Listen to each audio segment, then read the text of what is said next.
그러나 성령님께서는 빌립을 장밋빛 인생이 보장되어 있는 사마리아에 가만히 내버려 두시지 않았습니다. 사마리아로부터 70km나 떨어져 있는 남쪽 광야길로 가시게 명령하셨습니다. 그 먼 길을 걸어서 그 죽음의 광야길에서 빌립이 만난 사람은 이방인의, 흑인의, 저주받은 구스인의, 그것도 넷이었습니다. 이처럼 빌립의 인생 행로를 가만히 들여다보면 예수 믿고 난 뒤에 나아진 것이라고는 하나도 없었습니다. 이스라엘에서 제일 큰 도성인 예루살렘에서 유대인들이 가기 꺼려하는 사마리아에서 다시 아무것도 없는 죽음과 절망의 광야길로,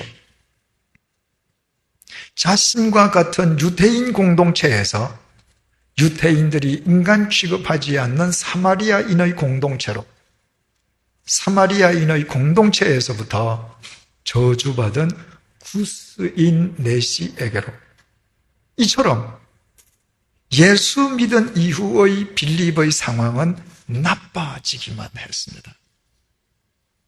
그렇다면 계속 나빠져가는 그 상황을 직접 겪어야 하는 빌립으로서는 얼마나 절망이 컸겠습니까? 더욱이 70km 먼 길을 걸어가서 그 죽음의 광야길에서 고작 저주받은 구스인 내시를 만났을 때 왜 하나님을 향한 원망과 반발이 솟아나지 않았겠습니까? 그러나 빌립은 전혀 그렇게 하지 않았습니다. 지난 시간에 말씀드린 것처럼 27절의 일어나 가서 보니라는 문구 가운데에서 우리말 보니로 번역된 헬라어 원문 이두는 영어로 behold, 우리말로 보라는 감탄사라고 했습니다. 따라서 일어나 가서 보니, 이 말에 해당하는 헬라어 원문의 뜻을 그대로 옮긴다면 빌립은 일어나서 갔다. 그리고 보라. 이런 감탄문이 됩니다.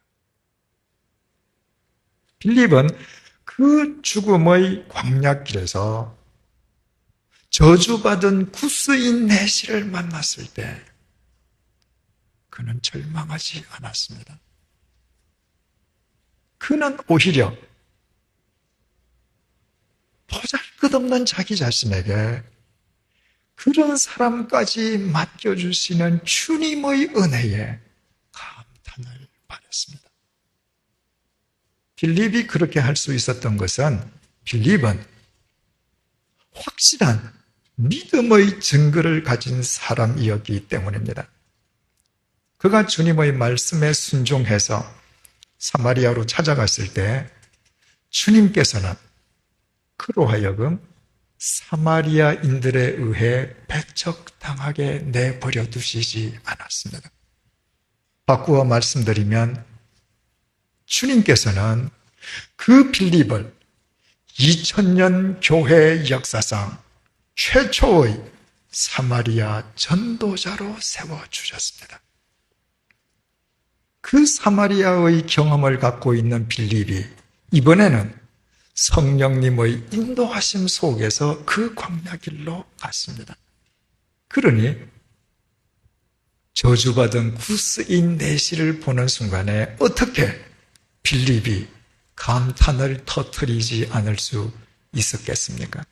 그것이야말로 이번에는 하나님께서 자신을 최초의 이방인 전도자로 세워주실 것임을 의미함을 그는 알았기 때문입니다.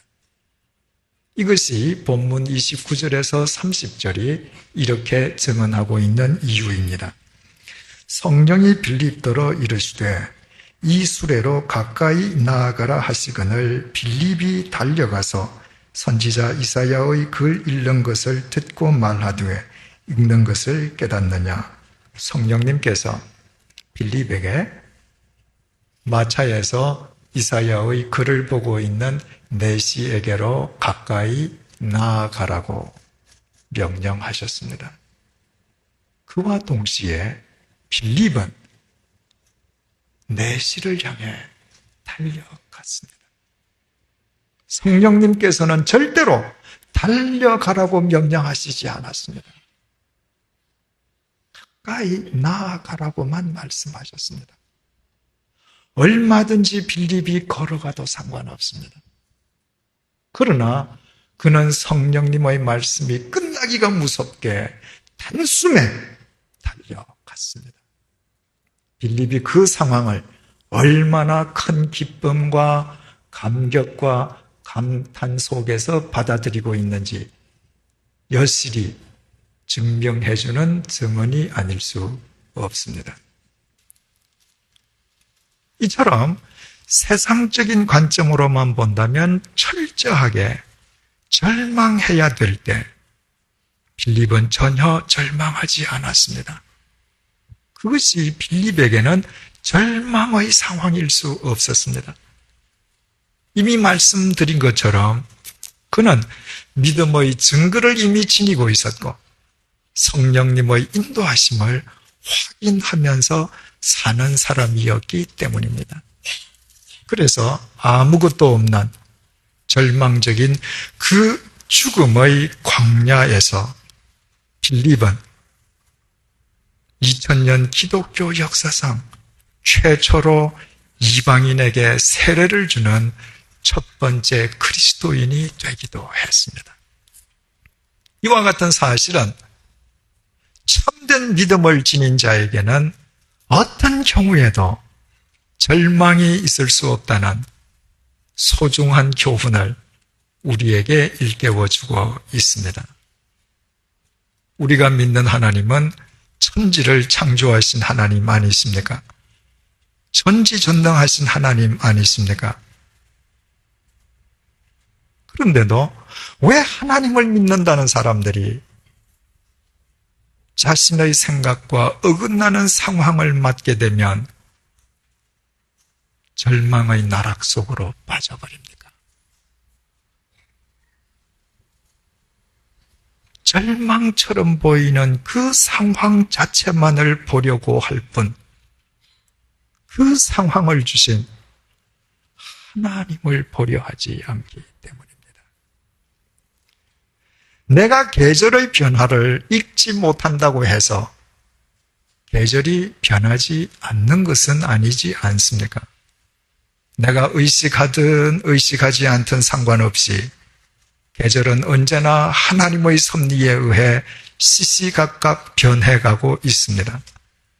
만약 내가 이 사실을 평소에 인식하고 살아간다면 하늘을 날아가는 고추 잠자리를 통해서도 온 천하 만물을 주관하시는 하나님, 나와 함께 하시는 하나님을 볼 수 있지 않겠습니까?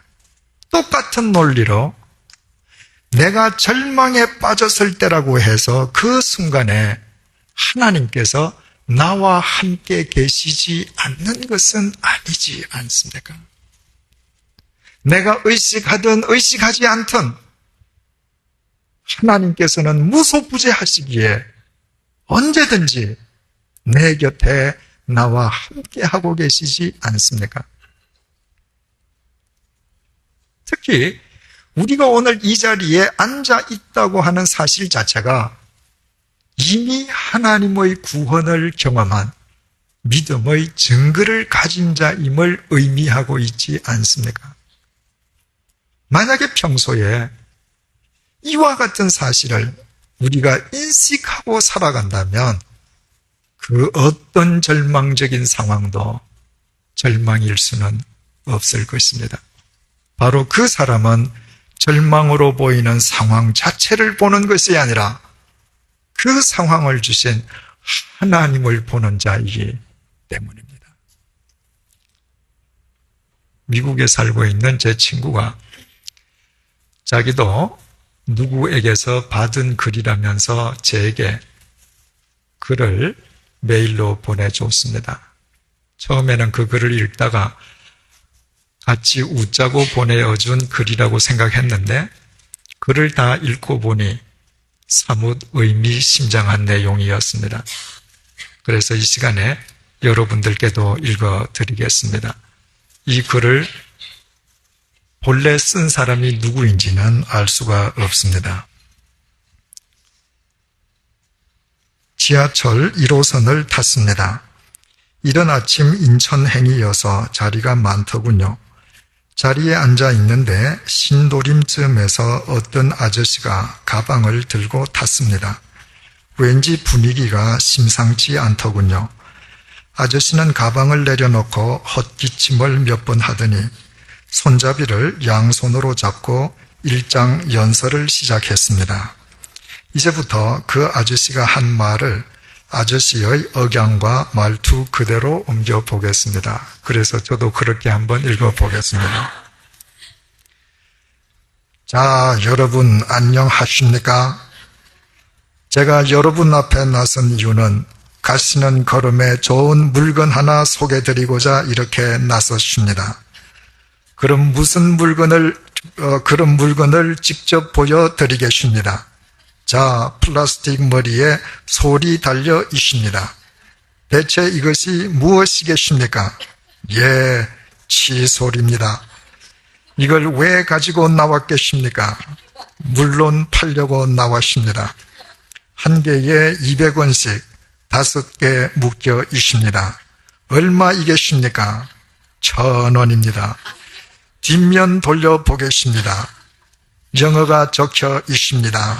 Made in Korea. 이게 무슨 뜻이겠습니까? 수출했다는 겁니다. 수출이 잘 됐겠습니까? 폭삭 망했습니다. 그래서 들고 나왔습니다. 자, 그럼 여러분에게 한 묶음씩 돌려보겠습니다. 그리고 아저씨는 칫솔을 한 묶음씩 사람들에게 돌리더군요. 사람들은 너무 황당해서 웃지도 않더군요. 칫솔 묶음을 다 돌린 아저씨가 다시 입을 열었습니다. 자, 여러분, 여기서 제가 몇 묶음이나 팔 수 있겠습니까? 여러분도 궁금하십니까? 저는 더 궁금합니다. 잠시 후에 결과를 알려드리겠습니다. 저 역시 과연 칫솔이 몇 묶음이나 팔릴는지 궁금했습니다. 결국 칫솔은 4묶음이 팔렸고 아저씨는 다음과 같이 마무리를 지었습니다. 자, 여러분, 칫솔 4묶음 팔았습니다. 총 매상이 얼마이겠습니까? 칫솔 5개짜리 4묶음 판 매상이 겨우 4,000원입니다. 제가 실망했겠습니까? 안 했겠습니까? 물론 실망했습니다. 그렇다고 제가 여기서 포기하겠습니까? 절대로 포기하지 않습니다. 저는 다음 칸으로 갑니다.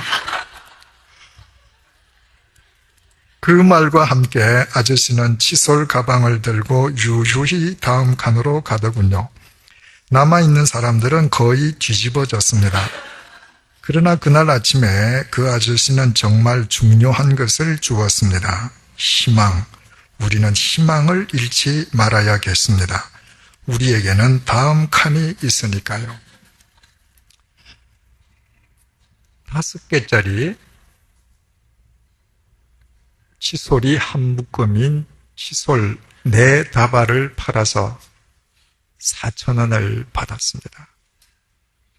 칫솔 20개를 팔고 4,000원을 받은 것입니다. 그렇다면 원가를 빼고 얼마가 남았겠습니까?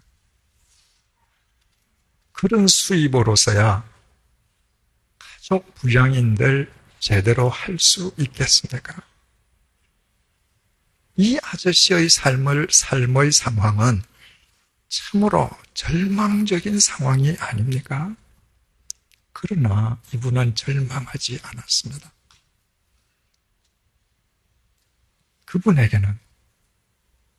그분을 기다리고 있는 가야 할 다음 칸이 있었기 때문입니다. 사랑하는 교우 여러분,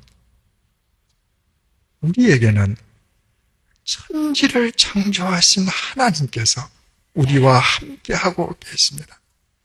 몇 개가 팔릴지도 모르는 다음 칸을 갖고 있는 사람도 절망하지 않는 판에 천지를 창조하신 하나님을 믿는다면서도 우리가 절망한다면 어찌 우리를 믿는 사람이라 할 수 있겠습니까? 혹 절망적인 상황에 처해 계십니까? 상황 그 자체를 보시지 마시고 그 상황을 주신 하나님을 보십시오. 하나님을 위해 그 상황 속에서도 말씀을 쫓아 마땅히 해야 할 것을 행하십시오. 그 순간부터 나와 함께 하시는 주님이 보일 것입니다. 그 주님을 의지해서 주어진 상황을 피하려 하시지 마시고 그 상황 속으로 달려 들어가십시오. 그 상황이야말로 하나님 아버지께서 당신의 섭리하심을 이루시려는 위대한 관문이 될 것입니다. 너희를 향한 나의 생각은 내가 아나니 평안이요 재앙이 아니라 너희에게 미래와 희망을 주는 것이니라. 기도하시겠습니다. 빌립이 당도한 곳은 아무것도 없는 광야길이었습니다. 그곳에서 만난 사람은 그를 만났다는 것 자체가 유대인인 빌립에게 오점이 될 에디오피아 이방인의 흑인의 저주받은 구스인의 그것도 내시였습니다. 세상적인 관점으로만 본다면 그것은 절망할 수밖에 없는 상황이었습니다. 세상적으로만 따진다면 예수 믿은 이후 빌립의 상황은 계속 나빠지기만 했습니다. 그러나 빌립은 결코 절망하지 않았습니다.